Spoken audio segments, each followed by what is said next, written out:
From Hollywood, it's time now for Edmund O'Brien as... Johnny Dollar. Is this Mr. Dollar, the insurance gentleman? That's right. Well, this is Captain Lyle Woodstock.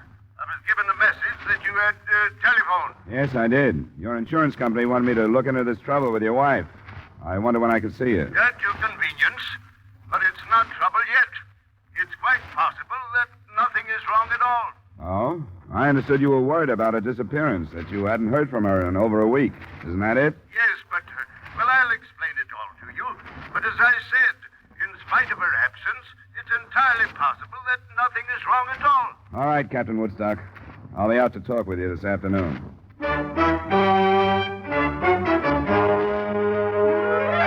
Edmund O'Brien in another adventure of the man with the action-packed expense account, America's fabulous freelance insurance investigator. Yours truly, Johnny Dollar.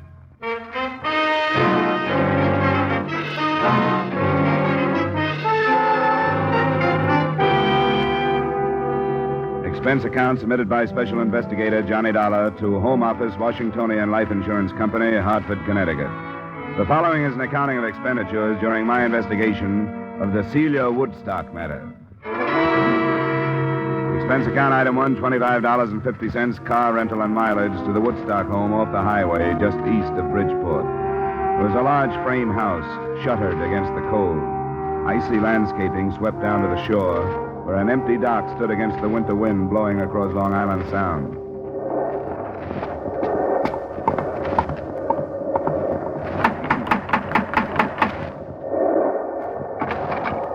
Captain Lyle Woodstock, please. Yes, you are Mr. Dollar? That's right. Come inside. Thanks. I am Captain Woodstock. Nice of you to come out. Nasty wind, isn't it? Well, it wasn't blowing like this in Hartford. Quite often windy here in the Sound. I'm afraid you'll have to leave your coat here. That's fine. I discharged the servants, all of them. Couldn't stomach their attitudes since Celia's departure. Come along. We'll talk in the library. How did you happen to turn to your insurance company, Mr. Woodstock? Yes, it would seem unusual, wouldn't it? It seems unusual that they would bother with it, unless they thought she'd met with bodily harm. But you told me you don't think so. Yeah, after you, Mr. Dollar. Thanks. I'm afraid I was guilty of a certain amount of deception when I spoke to Mr. At the Washingtonian Company? Miller, Sam Miller. Yes, Mr. Miller. Through a delicate choice of words, I'm afraid I intimated that I was frightened for Celia's very life. Sit down. Why the deception? Well, naturally, to interest them in the situation and with a purpose, Mr. Dollar. Couldn't you afford to hire a private detective? My good man, I've wasted a considerable amount of money doing just that. It was from the stumbling idiot that I received the news of Celia's disappearance. He was following her? He had been for a month, until he lost her. I'd entertained certain suspicions about Celia. What's this investigator's name? Slater. Mr. David Slater. He was recommended as the best in Bridgeport. Considering his dismal failure, you surely understand why I felt it necessary to turn to someone else. My insurance company struck me as a wise choice, since there's a large policy on her life. All right. I'll talk to this later. Now, will you give me everything you can on your wife, description, so on? Yes, they're on the table. I brought out a few photos. Brunette. Yeah. How old? 27. That one was snapped on Doctor's Cave Beach on Jamaica. Striking woman, isn't she? Yeah. This one was taken while we were anchored off Hilo last summer. You get around. Travel has its advantages, Mr. Dollar. Your boat? Yes, 64-foot schooner in dry dock at the moment. As a matter of fact, I met Celia because on an impulse, I put into Pia del Cuesta instead of Acapulco. And it seemed that she, too, wanted to travel. Where do you think she's traveling now? I haven't the faintest idea. I started to tell you I'd been troubled by a certain suspicion. She was in seeing entirely too much of a young doctor in Bridgeport. His name is Masterson, Dr. Charles Masterson. You think he could have had something to do with her disappearance? Is that what you mean? No, I shouldn't like to say. I believe that she is a quite perfect physical specimen, yet she visited this doctor fellow at least 3 times a week. Mm-hmm. Anything else? As a matter of fact, yes. We were in Acapulco 2 years ago. Acted off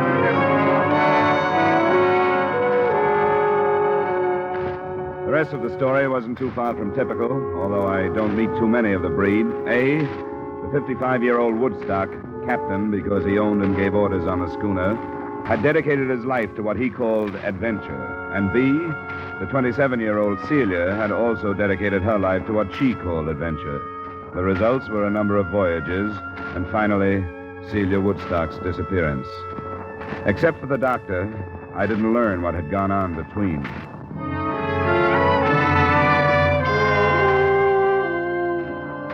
I found the private investigator, David Slater, in a conservatively crummy suite of offices on Front Street in Bridgeport. Well, you've met him, so you know what type he is. Yes, I followed his wife. What did she do? I've got a report on every move she made for a month. You want to see it? No, not if you remember the highlights. What about this Dr. Charles Masterson? Doctors are hard to pin down, you know that. She went to his office 3 times a week, but never met him anyplace else. Maybe she was sick. Her husband says no. Well, I didn't find out. I couldn't have talked to the doctor without letting out who I was. He had a nurse who quit the day before I left the case. You didn't talk to her? I was going to, but after I left, I didn't. Why should I? Do you know who she is, where I can find her? Yeah. Her name is Janet Squire. She went to work in a Red Cross blood collection center up on Union. Good, thanks. Now, what about the day she dropped out of sight? Was there anything special? Sure, there was something special, or I wouldn't have lost her. I'm no rookie in this business. She bought a ticket to New York City on the 345. So did I. I got in the same car she did. I didn't see her, but I figured she was powdering her nose or something. Then when she didn't show before the train left, I went through the rest of the cars. But I never picked her up after that. She knew you were tailing her, huh? She must have. Must have got on the car and then right off. That and the money she drew out of the bank makes me think she was running out on old Woodstock and nothing else. No money was mentioned to me. That's funny. Woodstock knew about it. $2,000 the morning she left. I wonder what else the old renegade is holding out on me. The phone call she made? No, he didn't say anything about any phone calls. Well, she made quite a few from public booths. I finally got into one next to her. I couldn't get the number, but she talked to somebody named Sprague. Didn't say much but the name, and then asked, "Where do you want me to meet you?" When she was answered, she said, "All right, I'll let you know when everything is arranged." And that's all. Well, that's enough for me. If he thinks he's got a free wife chaser in me, he's mistaken. You going to drop it? Sure, if that's the way it is. I gave up that kind of work a long time ago. I don't like it.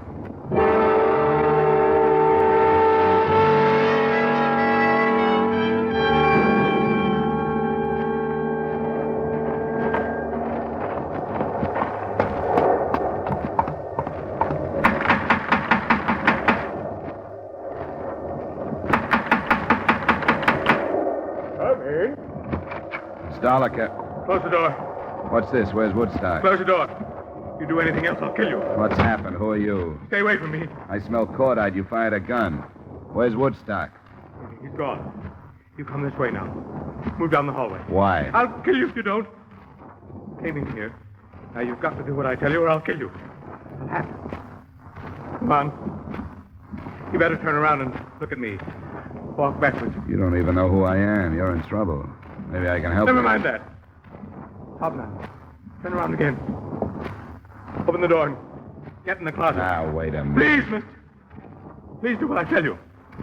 Won't make any difference if I kill you. Maybe I'd have more of a chance if I did. But I won't if you don't make me. Okay.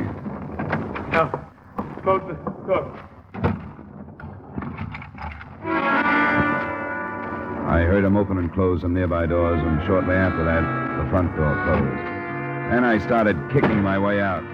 The paneling was heavy, and it caused a torn trouser leg and a scraped shin before I made it.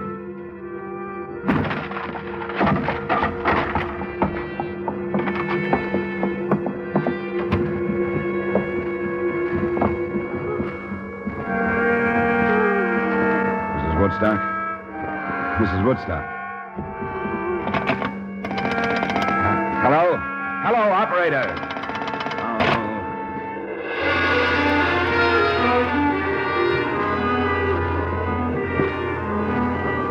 He'd given himself some more time by pulling out the phone wires, but it took less than 5 minutes for me to cover some 200 yards to the nearest neighbor, explain myself, and get through to the Bridgeport police. A short time after that, I met Homicide Lieutenant Al Jester, and with him watched two ambulance attendants start Mrs. Woodstock toward the hospital. What's the condition, boys? Can you tell? It's bad, Lieutenant. Her right lung. No chance of a statement? We'll do what we can, Lieutenant. Well, I guess it depends on her, how hard or easy this thing is going to be. Yeah, but better not count on him. I've been disappointed too often. What else did Slater tell you? Oh, that's about all. She'd drawn $2,000 the day he lost her on the train. He said he'd heard her talking on the phone to somebody named Sprague about where to meet him and about some arrangements of some kind. Now, what about Slater? Is he clean? Well, if he isn't, he's careful and he stays out of trouble. I guess the worst thing I can say about him is that he does a lot of divorce snooping. Why? I just wondered. I had no reason not to believe his story. He said as far as he was concerned, the girl was running out on her husband. The more I saw of it, the more it looked that way to me, too. And I came out here to drop the case, and it blew up in my face. The man you described, could he have been this Sprague? Well, he could have. I didn't ask him. He was half crazy. If he was Sprague and I'd thrown the name at him, I'm afraid he'd have killed me. He was that bad. Can you describe the gun? Yeah. Cheap revolver, nickel-plated, short barrel, .32 caliber. You sure of that? Well, I guess a smart lawyer could keep me from swearing it was a .32, but it was. I'll take that. I got only one definite thing out of him. He said Woodstock was gone. That's all he'd say. Then he put me in the closet. I didn't hear him drive away. I was kicking up some noise getting through that door. But the people in the house where I phoned said they saw it leave. The next house that way. Oh, Sergeant. Yeah, Lieutenant? Next house towards town. People saw a car leave. Send a man over and get what you can on it, will you? Yeah, all right. He said they didn't hear any shooting. You didn't see a car when you got here? No, it must have been parked on the other side of the house. Well, I'll get it roped off. Yeah. Snow ought to hold some good prints of tires. Did I get the amount of the insurance on the victim right? $100,000? Lieutenant Jester, Yeah? you better go upstairs. There was shooting up there, too. Oh, where? In the hallway, toward the back. Jared says there's a man lying sort of half into a room, but there's no question about it. This one, he's dead.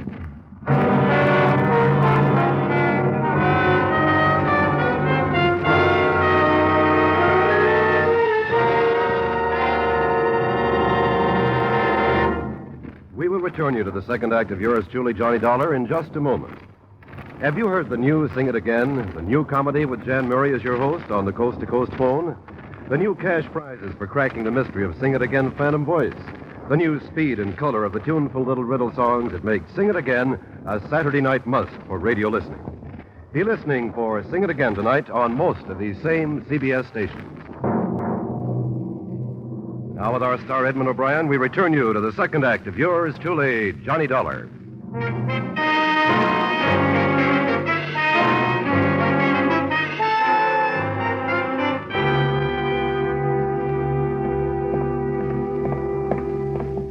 A little gloomy, Lieutenant, but I don't want to handle any of the light switches. Right back there. Oh, yeah. I see. Woodstock. Let me see. Huh? So it is. Get some light on in the room. The shutters are all closed. Push the switch with something that won't hurt Prince. Yes, sir. Car key ought to do it. Shot from behind. Here's a gun on the floor, Lieutenant. That guy told you Woodstock had gone, Dollar. He couldn't have been more right, could he? Oh, I guess not. Well, let's get out of here until the photographers show up. Neither the photographers nor the fingerprint men, nor a thorough search of the house resulted in any progress. By the end of that first day, the description of the man I tangled with had been broadcast along with a possible description of the car he was driving. The police had also put out a futile search on the single name Sprague.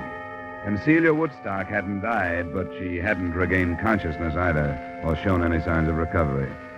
I took a hotel room in Bridgeport that night where I'd be called if and when anything happened. Nothing did.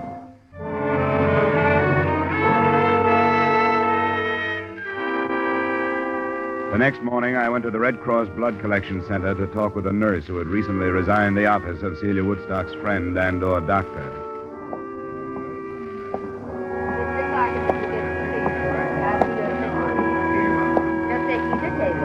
I'd come in with my mind tossing motives for murder around, motives of personal greed and selfishness and hate.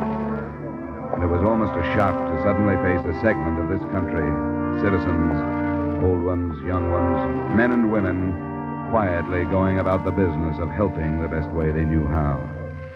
I stayed to give my own blood after Janet Squire talked with me, and I knew it would go overseas in the best of company.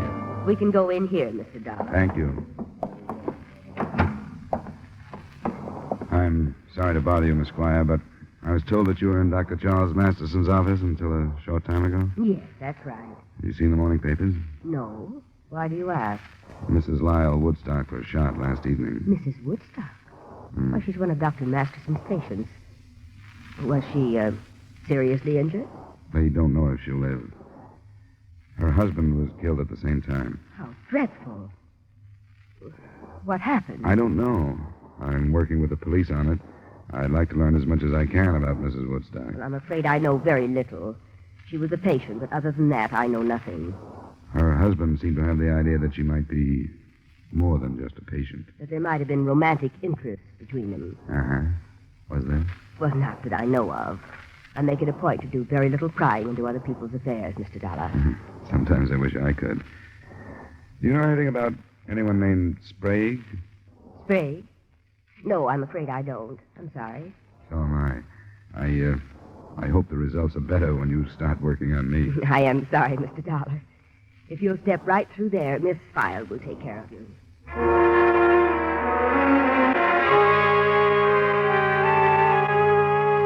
A telephone check with Lieutenant Jester about an hour later added nothing. He'd been in communication with Mexican authorities, but they were unable to come up with any leads on Celia Woodstock, or even proof that she'd been in the Acapulco vicinity 2 years ago when Woodstock had told me he'd married her. Homicide men were searching the captain's schooner, and they were still working on the name Sprague. I played my last card and went to see Dr. Masterson. I read about it. Tragic. But, Mr. Dollar, I'm sure you realize why my name mustn't be dragged into it. It won't be if it doesn't belong there, Doctor. Why, there was absolutely no basis for his suspicions.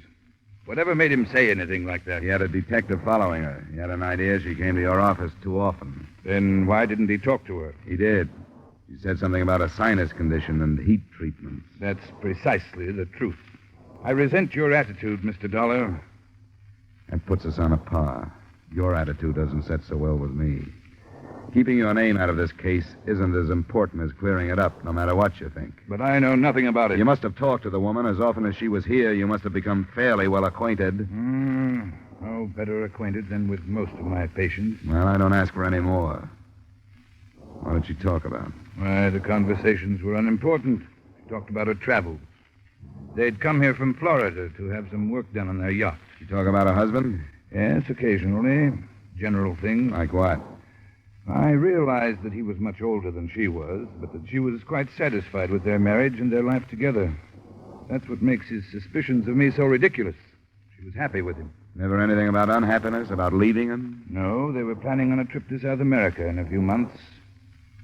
Dr. Masterson, did she ever mention anyone named Sprague? Sprague? Yeah, Sprague. This is one of the strangest things that's happened to me in a long time. Why? She went to pieces because of that name. Completely and helplessly to pieces.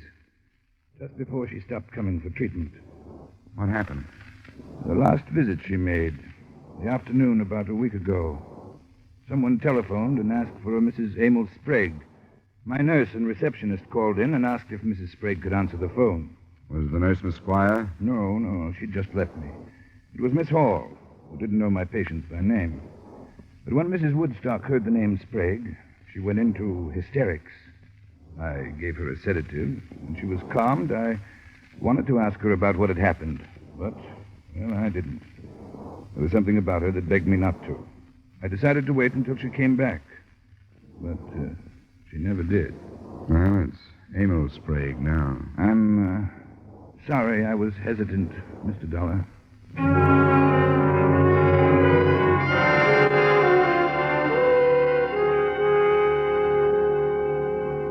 Well, it's in the works now.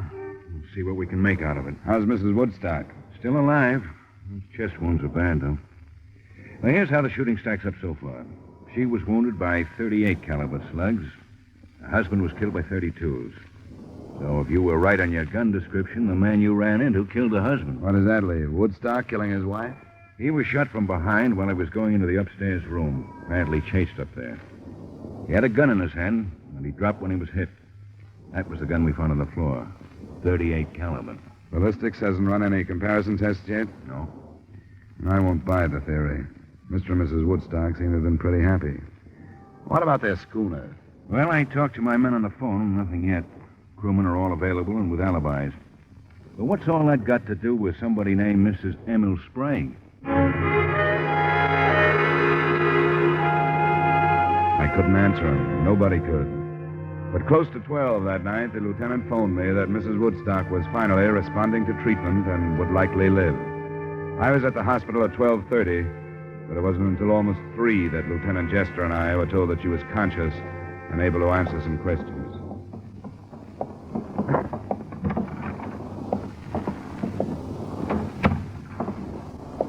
Good morning, Miss Woodstock. Feeling better? My name is Lieutenant Jester. This is Mr. Dollar. Hello, Mrs. Woodstock. We're both interested in what happened at your house the other evening. Mrs. Woodstock, do you understand what we're saying to you? Do you understand? My husband, Lyle. They told me he was all right. Is he? Yes, Mrs. Woodstock. He was shot. They tell you that? Yes. You know who did it? Yes, I know. I was there. I remember. We wish you'd tell us, Mrs. Woodstock. Emil Sprague? Yes. Yes, Emil. No one else was there. He made me go. Made you go where? To my house. To talk to my husband. Emil Sprague made you go? Why? How could he make you go? Because I'm Mrs. Emil. You're Mrs. Emil Sprague? Yes. And I hate him. But you were married to Mr. Woodstock. I shouldn't have. I think I understand. You were married to Sprague. Your marriage to him was never ended, but you married Woodstock anyway. Yes. I was wrong. I lied. I didn't tell him. And then it was money. He wanted money. Sprague did? Yes. I didn't know where he was. Mexico. I had to get away. And I married my husband. That's all that matters. I'm afraid it isn't. Sprague followed you here. From Florida. I begged him not to. The $2,000 you drew from your bank? I gave it to him. Mm-hmm. But it wasn't enough. He made me stay with him. And made me go with him for some more money.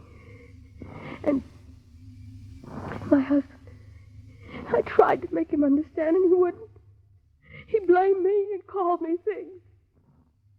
He went to the drawer. Oh, why didn't he shoot Emil instead of me? Are you sure of that? Woodstock shot you? Going to the drawer. I remember. Turning around with a gun. And that's all. Do you know where Sprague would go? What happened? Why did he?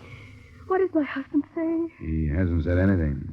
Evidently, Sprague chased him upstairs, shot him there, and left. Do you know where he'd go? Back to Florida. No, we don't think so.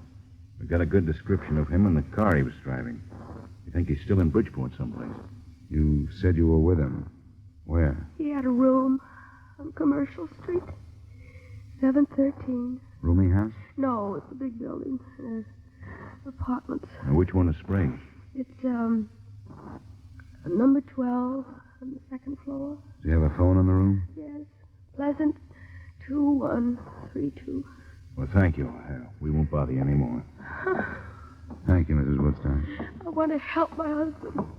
I'll do anything I can. I want him to know that. We'll tell him, Mrs. Woodstock. It's a little after 3.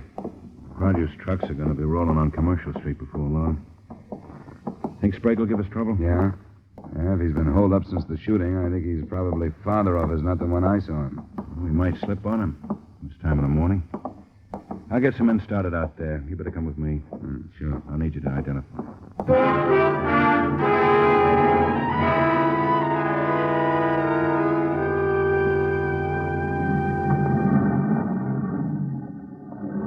Lieutenant. Men should be set in the back of the building. All right, Sergeant. You'll go in with me. Don and I took a look at the floor. It's that corner one up there. There's a door to another room right across from his, so we want to keep him from firing if we can. We didn't warn anybody because we want to keep it quiet. Hope it stays that way. All right, Sergeant. Let's go across. Good luck. Lieutenant, the window. He's onto it. We'd better go on across. He's onto it. He's been watching at the window. I saw him move. Well, you better see what you can do on the phone then, Dollar. The phone? We thought if you couldn't catch him off guard, we'd try and talk him out. There's a payphone in the hallway.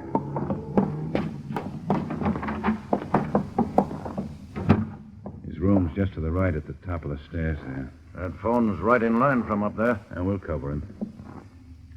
Okay, Dollar, if you're ready.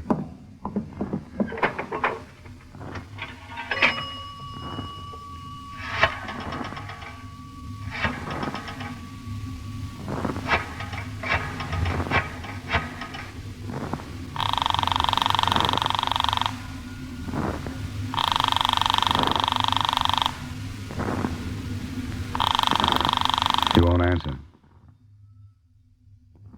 It's ringing. I can hear it upstairs. He'll do something with it. Hello? Hello, Sprague? Yeah? We just got a complete statement from Mrs. Woodstock. You blackmailed the works. She's alive? Yeah, and she's going to make it. I thought she was dead. I saw her fall. I killed him because I thought she was dead. If I'd known, I wouldn't have killed him. I should have found out. You should have done a lot of things. What we want you to do right now is to give yourself up without any trouble. Every door in the building is covered by police. You won't get out if you try. We want you to come out of your room and down the stairs with your hands out where we can see them. You understand that? Are you listening to me? Come on, Sprague. Come on out and make it... Look out! Get down, Dollar! Stay there, Sergeant.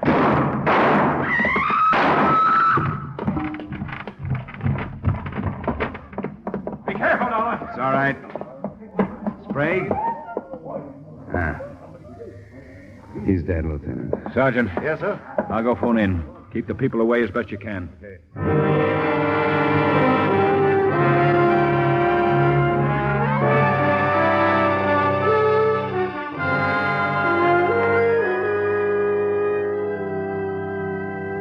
Expense account item 2, $45, miscellaneous, hotel, meals, etc. Expense account total, $73.60. Remarks? I understand the lawyers for the Woodstock estate are already measuring ways and means to cut the bigamous wife out of the estate. I don't think the Washingtonian Company has a chance of doing the same with the insurance money. Yours truly, Johnny Dollar.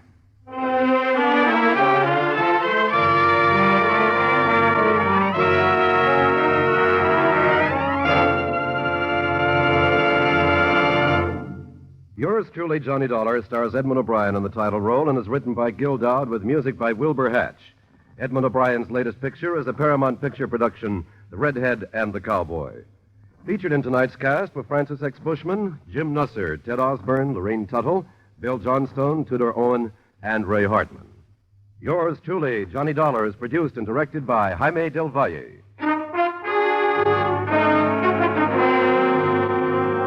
This is Dick Cutting inviting you to join us next week at this time when Edmund O'Brien returns as... Yours truly, Johnny Dollar.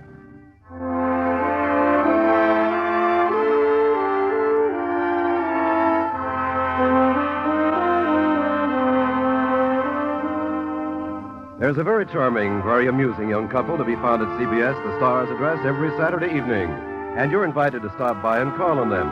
They're Liz and George Cooper, and Liz is played by the lovely red-haired Hollywood comedian Lucille Ball. Liz is nice and easygoing. When trouble's ahead, Liz goes for it easily. It's wonderfully hilarious. It's My Favorite Husband, starring Lucille Ball, every Saturday evening on most of these same CBS stations. Stay tuned now for Von Monroe's Caravan, which follows immediately over most of these same CBS stations.